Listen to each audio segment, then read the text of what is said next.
Hey, everybody, welcome back to View from the Top podcast, where we help growth-minded men who desire momentum in their business, their family, and their finances get through the valleys and up the mountain to their very own view from the top. Thanks for joining with us back today, man. As we get into the episode today, y'all, we have an interesting topic.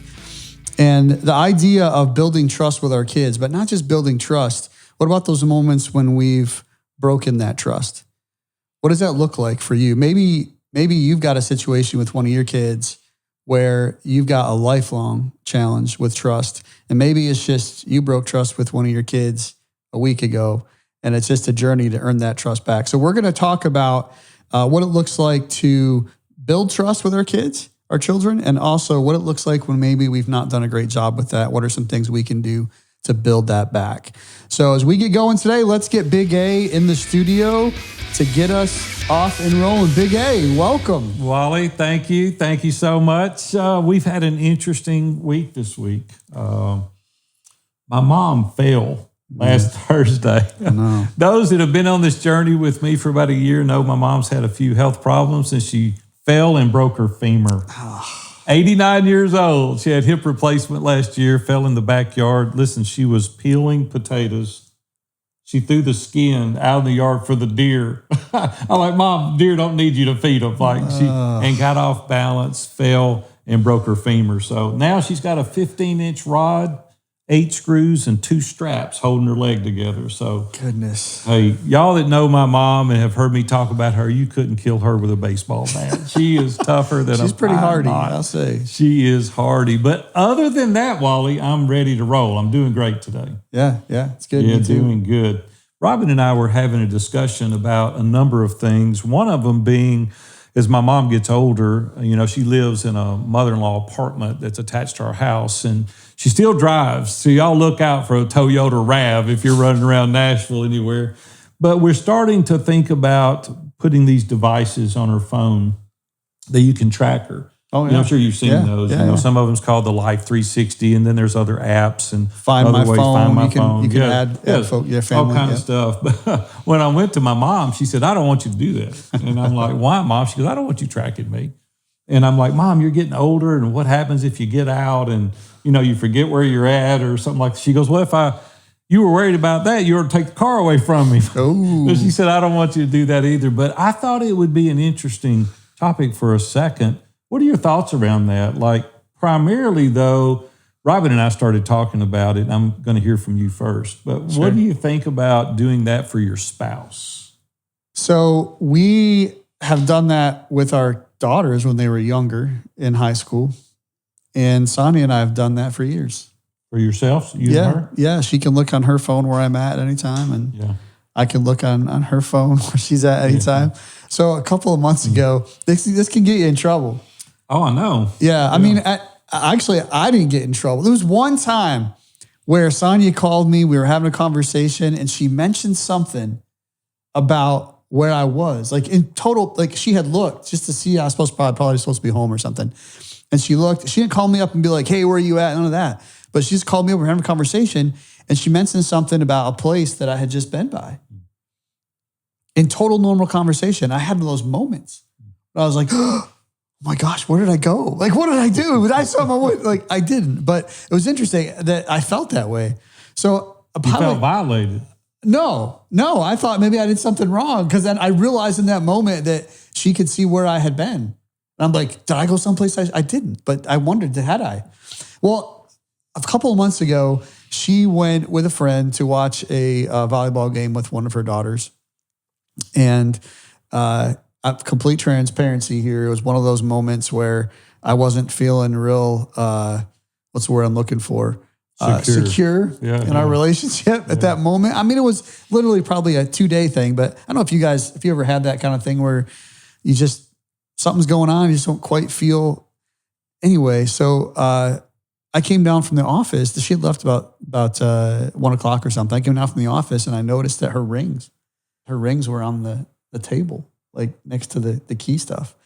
I'm like, you're talking about her wedding rings. Her wedding rings. Yeah, okay. I'm like, her wedding rings. Now like, you got a reason not to feel so secure. So I was like, what is going on? And then so I went to my phone I looked up where she was, and she's at this bar. Seriously. I looked at my phone, and it says, whatever something Cantina bar. Mm. And I'm like, what is, I tried calling her. She wouldn't answer her phone. So it's about a half hour later, she calls me, and I'm like, hey, what's going on? Like, what's up? Well, she had taken her rings off because she had worked out that day and forgot to put them back on. So she wears like a silicone ring now when she goes and works out. Fix that problem. And they stopped for dinner on the way home at some Mexican restaurant, and they just happened to happen on the app happened to show up like as a cantina and bar. Yeah. And perfect storm. Yeah, brings it home at a bar. You're not feeling secure. But it does have those. It can mess with your mind a little bit. But I don't know if it's good or bad, helpful or not helpful. But we do it. How about you guys? So is there a time that you can look at and go, that was helpful? Like truly helpful? Like did it help save in any way from someone getting hurt or something? No, I don't think that's happened yet. It saves her from calling me sometimes. Like she knows right where I am. Like if I'm okay, so last week we're doing the podcast recording, right, and we ended up working later to get some other things done. And she looked and saw you. She did. He's still there. At least I know where he is. Yeah. So she didn't have to call. Yeah. Okay. Well, yeah. Robin and I talked about this at length, and we both feel the same way. Like neither one of us want it. So you haven't done it? We won't do it. Okay. You won't do it? No, we won't do it. Neither one of us want it because she said there's no purpose in it. And we talked through it, and I agree. I don't really know. Like if she wants to know where I'm at, she can call me. It feels, for us, not everybody, for us, it feels like an invasion of your privacy. It feels like for us, again, it's for each other. It feels like an invasion. It feels for her. She feels like, hey, I told you where I was going, and you know where I'm at. I don't need you to check on me. I'm not a child. I'm not a teenager. I'm not a senior adult. I'm your spouse. I'm a grown woman. I don't need you checking up to see where I'm at. There's no point in it. So for us, it feels like a violation of privacy for each of us because we respect each other's privacy. I know y'all respect each other's privacy too. It's just an easier way for y'all to see that you're at my house recording a podcast than you are at home, which works for y'all. But I'm saying for us, we both are like, no, I don't want that. Now, so even what if scenarios, like give me an example. Well, your wife's taking a road trip for a couple hours away or something, and she did that. We did that our whole marriage until we got these fair enough cell phones, and there was never a problem. My mom is 90 years old. She's lived just fine without it. Well, I don't think that it's a problem. Like there's never been a problem. Like, I don't think it's about solving for a problem. Yeah, I think if it's for kids, maybe, or if it's for senior adults, maybe, just in case they have dementia or they're out or something from a safety standpoint. Yeah, I'd almost ask you, like, I'd almost be like, well, why not? I'd be the opposite. I'd be like, well, why? What does it matter? Like, why wouldn't you? Yeah, well, there's just no purpose in it for us. It's interesting. Yeah, for us, there's just no, if you want to know I'm running late, you call me or text me or, hey, I'm running late. I'm at Wally's house. Or that's the reason we do these old school. But we are old school. Nothing wrong with that. Yeah, and that's why my mom has put up such resistance. But hey, listen, speaking of trust, it's going to work right into our topic today, navigating trust with your children. I want to confess something to you, Wally, right out of the gate. This is a really important topic to me personally. 2 daughters, Brooke and Holly, one's 37, one's 40. We talked a lot about trust when they were children. I've always wanted to be trustworthy as their dad. Mm-hmm. And I dropped the ball sometimes on some of these things. And I had to go back, and we're going to talk about that further. But where this even came from is members in Iron Sharpens Iron Mastermind. They submit questions to us or topics that we think would be good for the listeners of View from the Top podcast. And our very own Matt Miller. Matt has been with us a decade now, 10 years. He's been with us. Matt's a great guy. He owns School Spirit Vending in Stephenville, Texas. Matt has vending I think, I don't know, I don't want to mess this up, 4,000 locations total within their whole organization. Within the franchise? It's a lot. It's a lot of schools. Yeah, I think it's about 4,000 schools they're in all over the country. I think Matt has 500 or 600 himself, and then his franchisees have numbers of them. But they sell these stickers to kids for like 75 cents or something, and it's got a really, really cool business model there. But Matt submitted this question: what are some ways to build and destroy your children's trust? And Matt's done a great job with his kids. He's got 3 children himself, and one of them just got married recently. And so, Matt, thank you for being in Iron Sharpens Iron Mastermind. Now, from the very beginning of 10 years, Matt leads one of our groups. He's a facilitator, but he submitted this question. And so, yeah, we wanted to dive in a little bit and talk about some of the ways that we can strengthen trust with our children. I think one of the places, Wally, and it's not just with children, but it's everybody, is having just open communication. And so did you set the stage, like when your girls were at home, intentionally sit down to have eye-to-eye contact and, active listening, and really, like, did it just happen around the dinner table? Was it around the fire? Was it structured? Like, what did open communication look like with your family when your kids were at home? Yeah, I think that a lot of us have something in our lives that we grew up with in our own childhood development. And then we get married and have kids. And sometimes we choose that to be different, right? Like, that happened for me in my childhood. And I want my kids and my experience leading my family to be different. That was one of the things that we chose. Both Sonny and I grew up in families where I think we knew our parents loved us. And at the same time, like, there was not a lot of transparency, vulnerability, in-depth communication. And we intentionally led into that when we started having children. Like, do you remember the age? Like, were they elementary age, teenage years? Like, it probably grew as they gotten older because, they need more attention, more open communication. Yeah, I think some of the first that I can remember, some of the first moments that I can recall go back to when they were in some kind of sporting activities. They did like upward basketball up through like sixth grade and things like that. And so played softball and did some gymnastic stuff, and they got into some school sports. And when they got into the sporting stuff, that's really like extracurricular activities, I think, is a really good place to start molding. They start getting their character built and stuff. And so I remember, you have teammate problems. We had girls, so the drama, in their classroom and stuff was a little elevated. And of course, you get on sports teams and you've got teammates that, competition, and then you've got coaches that may not, just being frank, right? They may not treat you well or fairly. It happens sometimes. And so those are the first moments that I can remember of them coming home and starting to complain or say, hey, so-and-so did this, or this teacher or this coach did this or that, and listen to them. And then our response was typically, we never fixed it for them. Like, we really, we want you to. And so having those really? You never went to the school, or you never went to the coach, or you never? I remember twice where I went to a coach and I went to a teacher, but it was after they had made the effort themselves. I got you. They met with them one-on-one. They had a conversation. And sometimes they would just drop it because they realized, well, I don't want to really address it. I just wanted to complain, right? Yeah.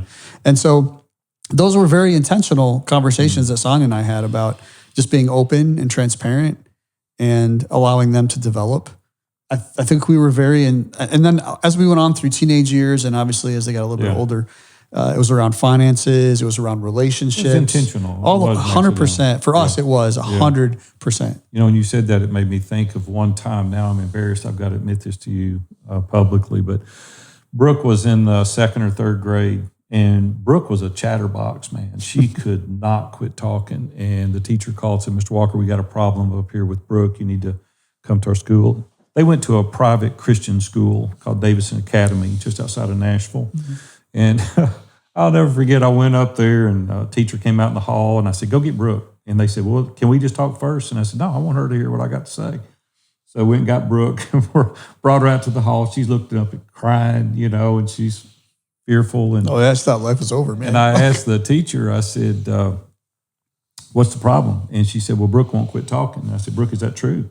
And she said, well, I like to talk. And I looked at the teacher and I said, have you busted her hind end yet? And the teacher said, no. I said, well, don't call me back up here until you bust her hind end. Next time she talked, we didn't have any more problems with her talking after the third grade because I gave that teacher permission. Yeah, in front of Brooke. Yeah, in front of Brooke. And so that was open communication for me right then and there. But listen, here's where I did fail miserably with communication with our kids. And it wasn't out like that in public. It was privately.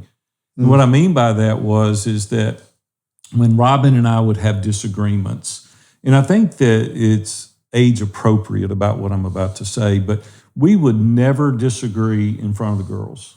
We would never give them a model to disagree because I always thought we had to be unified as parents and we really couldn't disagree in front of the kids because we felt it would send a mixed signal to the kids.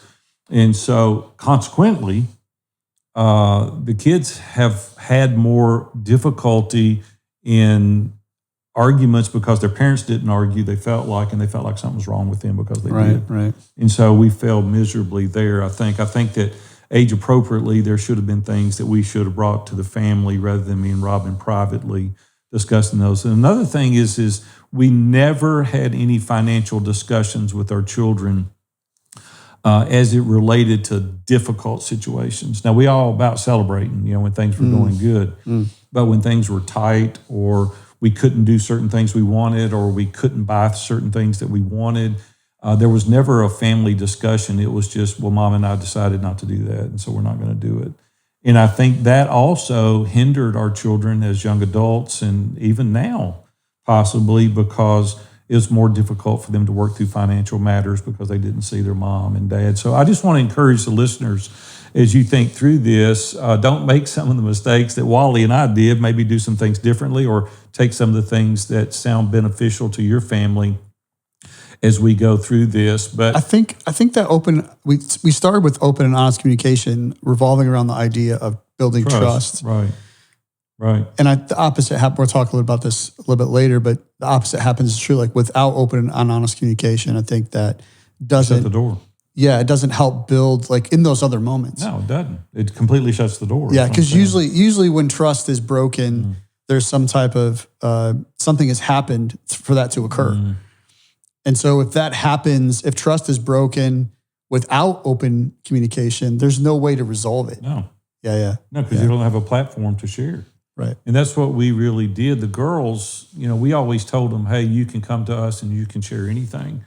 But we didn't honor that ourselves. We always wanted everything to appear to be okay. And so through that, in regards to the trust that you're talking about with your kids and giving them a platform, did you solicit from them problem areas, trials that they were experiencing, or was it always just a one-sided kind of teaching moment? What did that look like pragmatically when you were in these discussions? So when we had 3 daughters, and they were 5 years apart. So we had Ashley, and then 3 years in Julia, and 2 years in Jenna.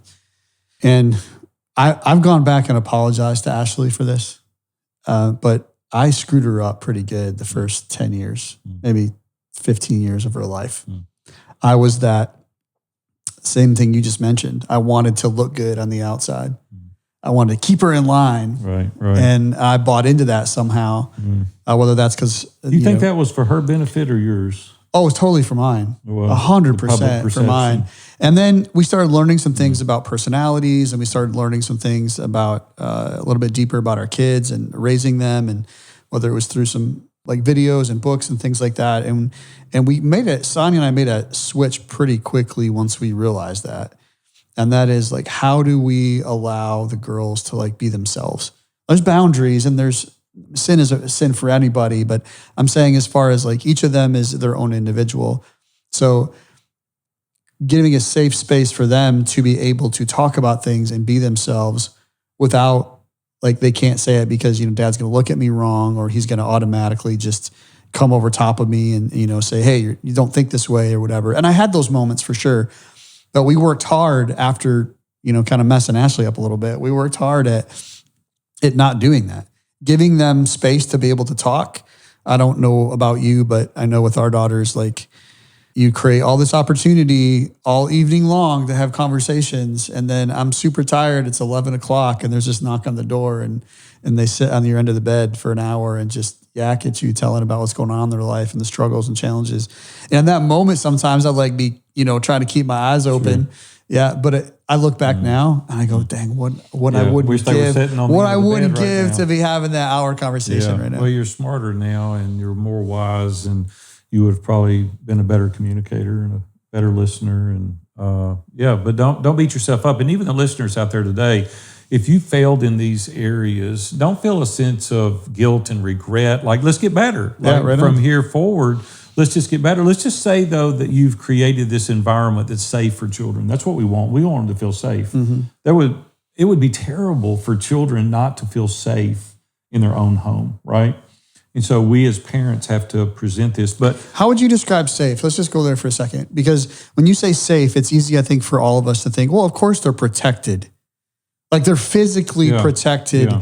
Our home is a safe space. There's not I think giving them permission to share their honest feelings. To be them. Yeah. That doesn't mean that we're going to agree. Right. Or that they should be disrespectful. And we would always say, I would never tolerate that, being disrespectful. Yeah. Right. I didn't grow up that way and we didn't raise our girls that way. And hopefully our girls are not raising my grandkids that way. Right. But what I'm talking about is a zone where there's no judgment, no condemnation. We'll talk through it. That doesn't mean we're going to agree with it, but we'll talk through it. We're always going to love you. Nothing you could say or do will ever change my love for you. Now, there's going to be consequences. There could be, yeah. As a result of some of your actions. And I remember Robbie saying recently, our pastor at Long Hollow, you can pick your sin, you just can't pick your consequences. That's right. And I think that's true even for the children today. Yeah, you can go do this, go ahead.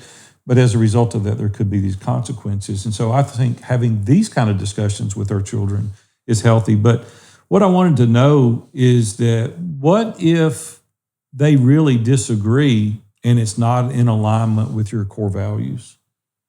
Give me an example. Like what happens if they do something that's just totally contrary to the Wallenbeck's core values of things, we're the absolutes, whatever that may be for you. And they want to live that lifestyle or they want to not have these boundaries or what are we going to do? How are you going to talk through that with, Ashley or Julia? Yeah, I can tell you. So Sonia, my wife, was a rock star at this. We did it together, but she was really the advocate for this. She created, I think, what we called the Wallenbeck Way.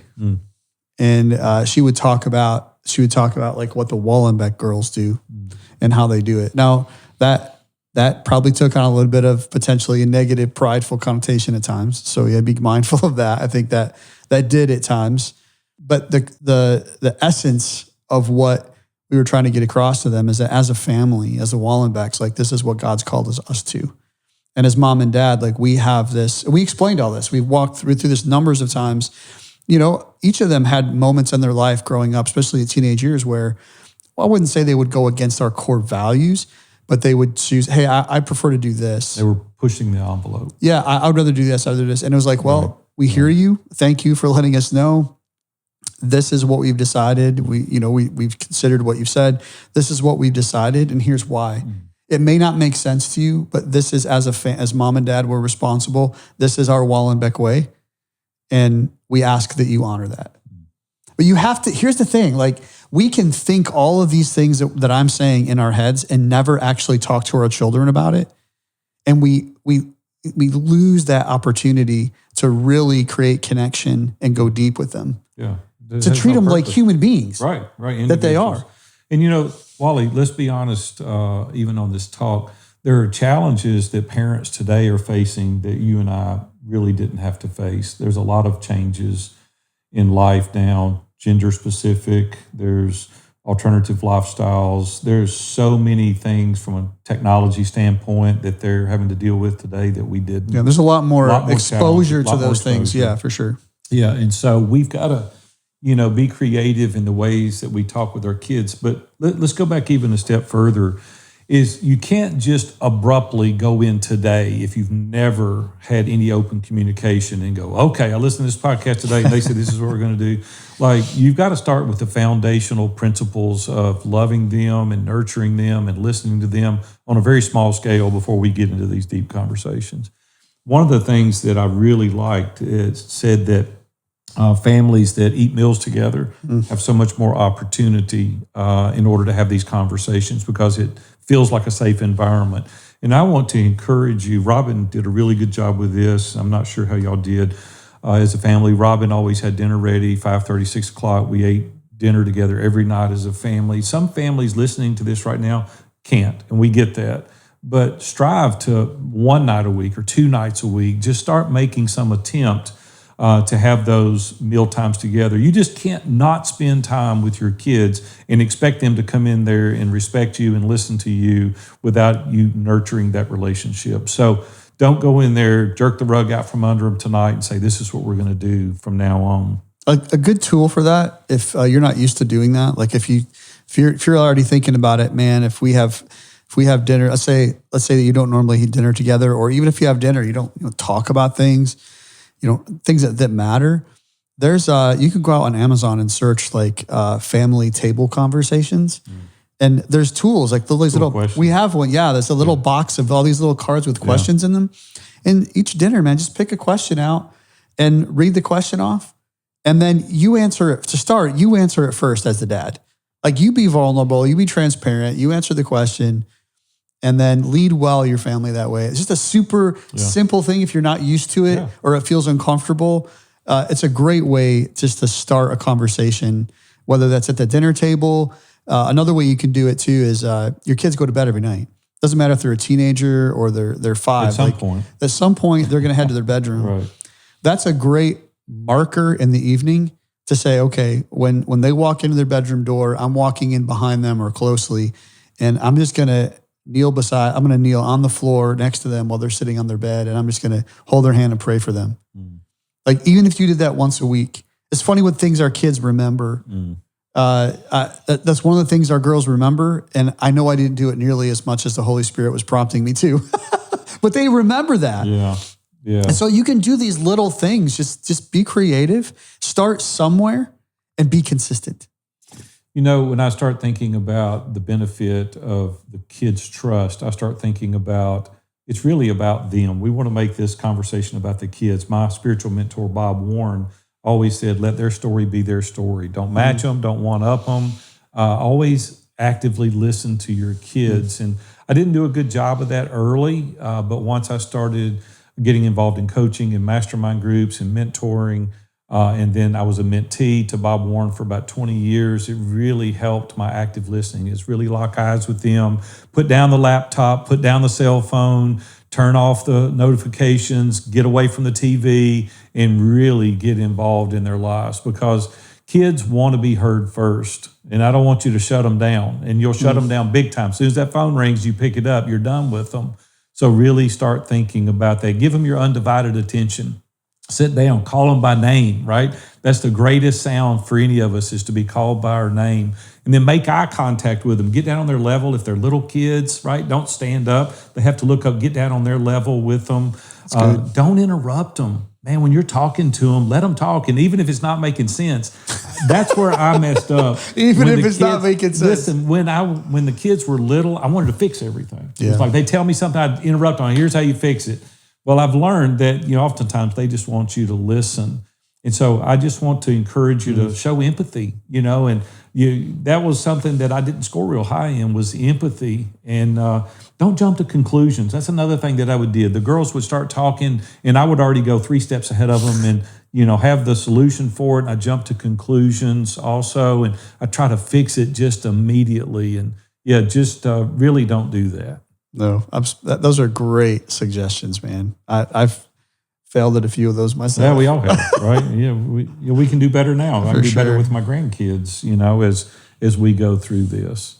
Wally, I think one of the best things that we could really encourage parents today on is to be consistent. And I probably see this as a failure more in coaching clients that I coach and guys that we lead in ISI Mastermind, is that they'll do something for a couple of weeks and then they'll deviate to their old habit. And kids need consistency. Man, there is such an importance in parenting with consistency. I remember as a child, everybody thinks my mom and dad was Sergeant Carter, because they really meant what they said. Yeah. And my mom would say, hey, if you're going to get a spanking, or if you're going to get a toy, or if you're going to get time out, or if you're going to get free time, whatever I say, that's what's going to happen. You can count on it. But today, we don't do that oftentimes. Oftentimes, dads will say, hey, I'll be home at 5:30 and we'll go do a daddy-daughter date night, or I'll take my son to the ball game. And then at 5 o'clock, customer comes in, you got to do another email. You call your wife, or your wife calls your husband and says, hey, I can't do this. Well, it's just disappointment after disappointment after disappointment. And eventually, the kids don't have any sense of reliability on you as an adult. And I don't want to guilt you in this. I'm not trying to make you feel bad. Yeah. And I know that times, periodically, that we have to do some things that we don't want to do. We get that. But man, don't let that be the theme of your life. I really want to encourage you today to be consistent and really think through the promises. Before you make the promise, is there any way that I could have a disruption where I can't do these things? And then tell the kids there are going to be consequences as a result. If you do this, it's your choice. I can't make you do the other, but there are going to be consequences. That's that communication. And they build trust because they know you're allowed to make that choice, but there's going to be consequences, and make them understand that. So I don't want to beat this up too much, but I do want to say that consistency is really an important part. What are some things that you think, just quickly before we wrap up today, some ways that maybe, Wally, that you can think of a time where you really destroyed the trust with one of your girls? You don't have to get into the particulars of what it was, but I will. I will, because I knew we were having this. I knew we were having this podcast today, and I reached out to all three of my daughters and asked them the question. I said, "Hey, was there a time that any one of you can remember where I broke your trust?" And I was encouraged because there really wasn't a whole lot. I even asked them about Santa Claus. I'm like, they're like, no, you were fine on that. Is there something about Santa Claus? Well, I mean, you lie to your kids and tell them, hey, there's Santa Claus, and they realize there actually isn't a Santa Claus. And so anyway, aside from that, there was. I'm not going to do the Santa Claus bit, and they're good. They're good. They know anyway. Okay, so maybe we have to give it no kids listening under 10 can listen to this podcast today, because we just said there wasn't a Santa Claus. But anyway, you disappointed me. Yeah, I know. So it's something that I had to do. We felt we had to do that was age appropriate with our.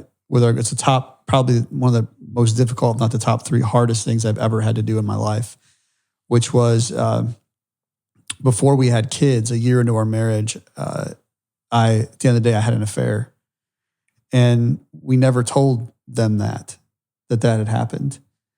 And God had started to work in my and Sonia's heart. We've started to share that with more people, to be able to minister to some people that were going through some similar situations. This is like 15, 18 years later, of course. And so we knew that our story was going to become more public, and our oldest was getting married.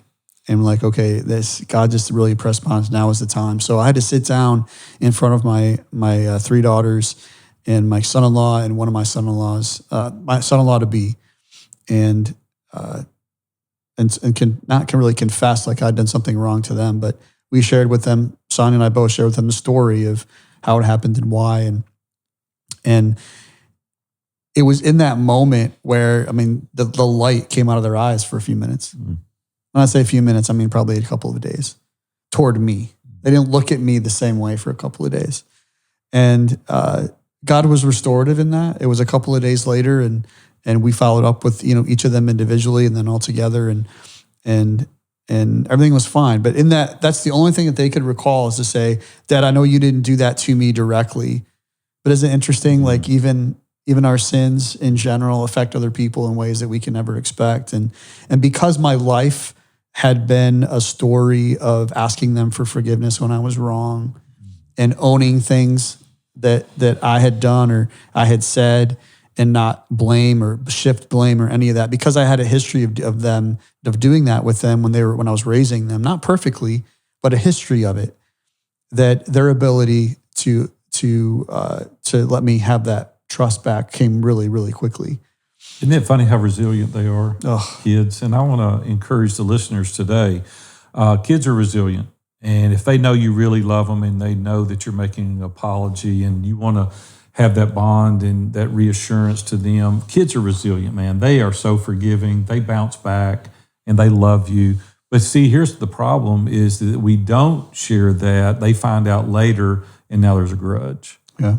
And so, man, we got to really be mindful of age appropriate when the right time 100%. is, right? You don't have to go out and share all your dirty laundry. I'm not encouraging anybody to do that.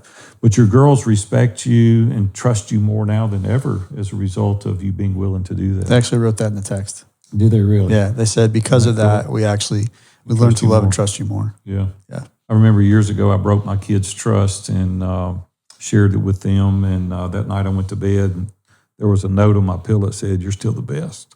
Oh, wow. Man, you got me going. You know, Woo, we got some tears rolling that one. That's awesome. So good. Listen, guys, it's never too late to rebuild trust, ever. I want you to really think through how that you can go and apologize and make an amends. Just go to your kids and say, "Hey, I was wrong. Yeah.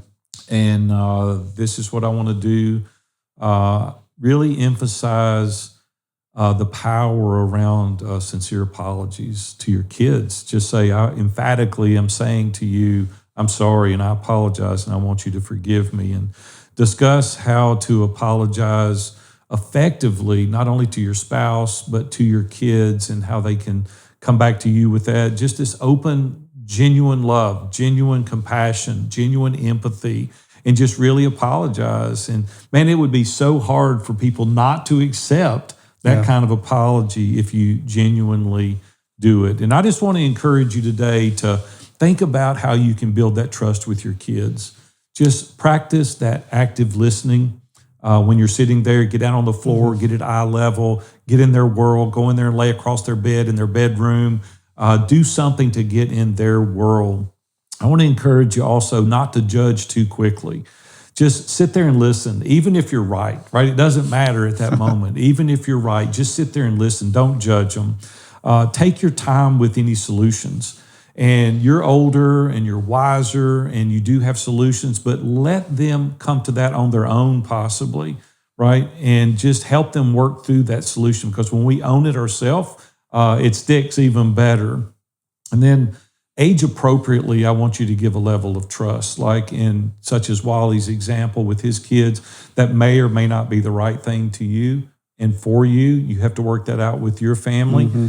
And then I guess finally, I would just say that you've got to be consistent with everything you do. Consistency is what I want you to take away from this podcast, is that implement a good strategy, love your kids well, trust them, let them trust you, and do it in a consistent fashion each and every time. And the reason that we want you to do that, we want you to have that life of success and significance as you go on your journey to the view from the top. Hey, thank you all for listening in today with us. As we wrap this week up, I want to ask you a question. The question is, how are you building trust with your children? So whether you're doing that now actively or whether you need to start doing that, what can you do to build trust with your children? You can join that conversation, that question right there, by going out to vfromthetop.com/group. That's GROUP. You'll be redirected to a private Facebook group where we're answering that exact question, and other guys that are business owners, that have families, that are faithful, are in there working on answering that same question. So we invite you to go there, viewfromthetop.com/group, and join the conversation. What are you doing to build trust with your children? And we'll see you next week.